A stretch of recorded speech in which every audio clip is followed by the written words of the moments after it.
Hey y'all, hope you're having an awesome day. Wanted to do a video for you guys today. I felt like I needed to change it up a little bit, but most importantly, the subject I want to talk about needed to come from my mouth. It needed to come from me so you could hear my heart on this and why I think it's so important. Again, we're talking time management because we want time freedom. We don't want to spend, 80 hours a week doing this. That's not why we started this job, right? Some of you started it, and it's not even a job. It's not why we started this Plexus business, right? Some of us did it, joined Plexus to earn some side income, and that will be great if you follow these tips to the T. But some of you join Plexus because you want financial freedom or you want thousands of dollars every month. And so it does take time to pour into your business, right? I'd be lying to you if I didn't tell you the time management will be a struggle for you probably from here on out.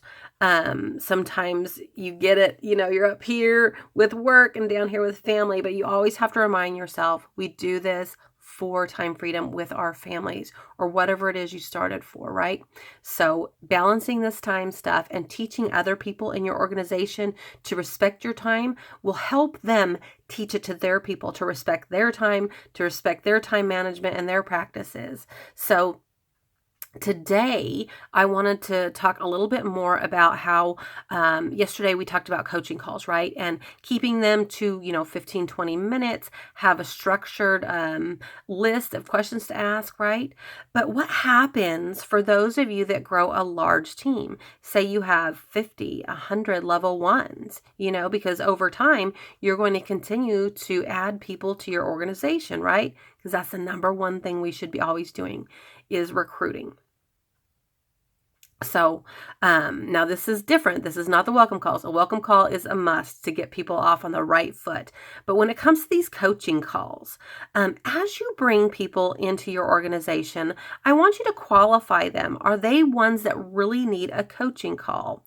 Obviously, somebody that's a wholesale ambassador doesn't need a coaching call. They need you checking in on them, send them a text message, picking up the phone, or just checking on them. Hey, how you doing with your products?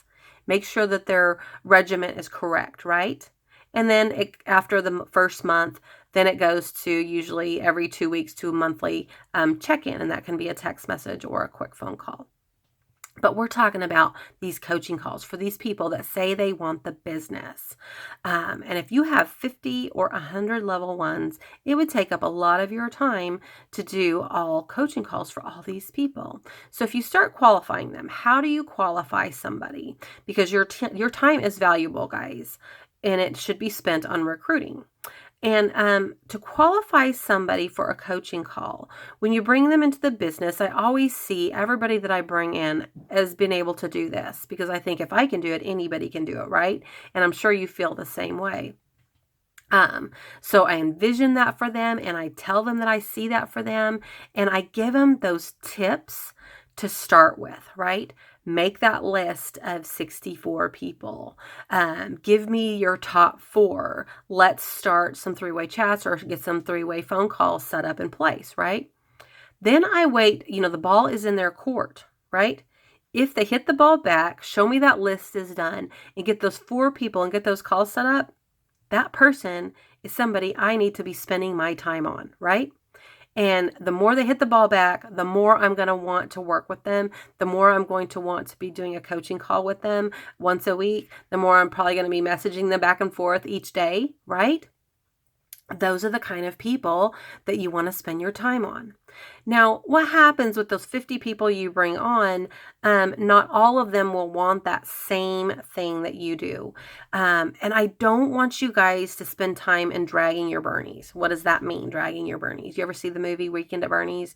You know how Bernie dies and they drag him around to all these parties and they have these parties at his house and they're physically dragging him around, they're slowing him down by having, these guys are slowed down by having to drag this dead body around, right?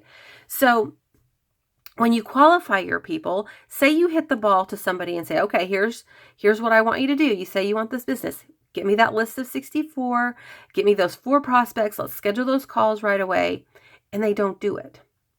Okay, so that doesn't mean you walk away from them right now, but you want to reach them and say, hey, okay, wanted to check in on you. Have you got that list? Okay, if you do that several times and they're not giving you that list back and showing you that they want what they say they want, and if you check on them several times, they're not going to be worth your time to set up a coaching call if they're not hitting the ball back to you. Does that make sense?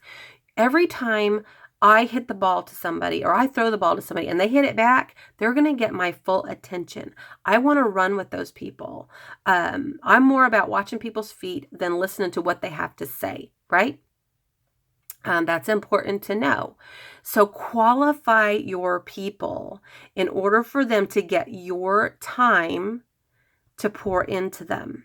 It does not mean I think I'm better than somebody. It does not mean that you think you're better than somebody. I am teaching you something that's invaluable in qualifying people to set up times for coaching calls. Throw the ball to them, and when they throw the ball back, they are worthy of you spending time with them. If they aren't hitting the ball back, they're not, and that's okay. You're going to love those kinds of people where they are and what they have plans for themselves. Maybe someday those kind of people that don't hit the ball back, maybe they'll come around. But until then, you want to run with the runners. So qualify your people that you work with. 80% of the people in your organizations will be what I call a follower, and that's okay. I love my followers, which are my wholesale buyers, my people that got to silver and didn't want to go any further. They're just happy with earning, $1,000 or less a month, $500 a month, whatever it is. I even have some golds that got to gold and they're like, you know what? I'm cool. This is where I want to be. I wanted to earn $1,000, $1,500 a month. That's where I am. I'm golden. So I love those people where they are. But I'm always looking for that person that wants to play ball all the time. So qualify your people so you know where to spend your time. 20% of your organization as you grow will be people you play ball with. You'll love the 80%, but you'll play ball with the 20%, and that's where your time is spent. Something else that I want to teach you about time management.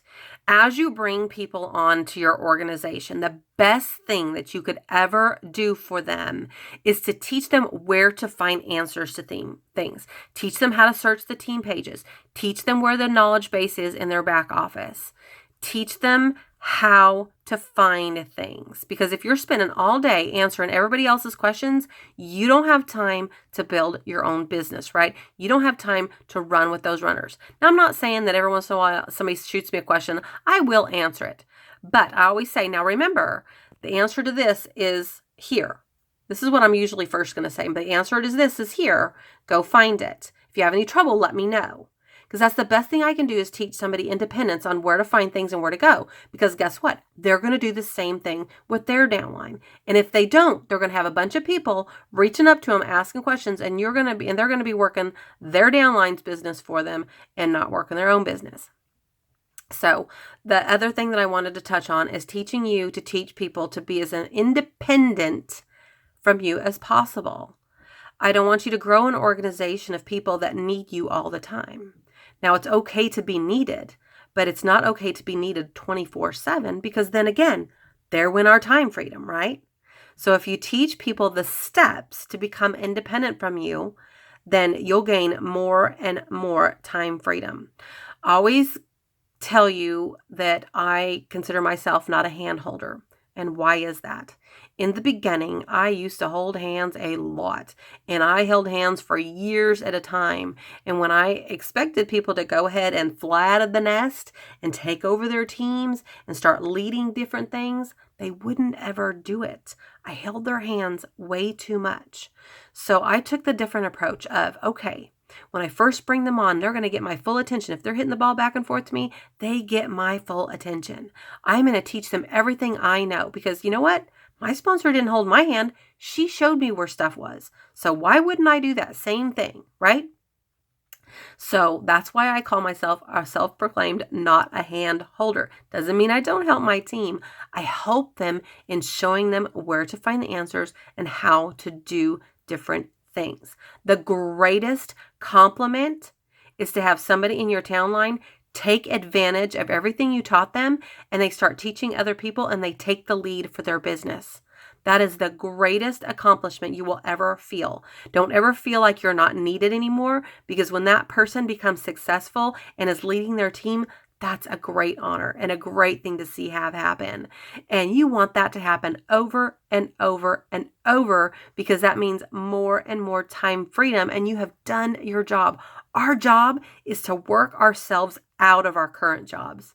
Think about that. So qualify your people. Make sure they're hitting the ball back to you. Those are the people that you work with. Those are the people you set up the coaching calls with. Okay?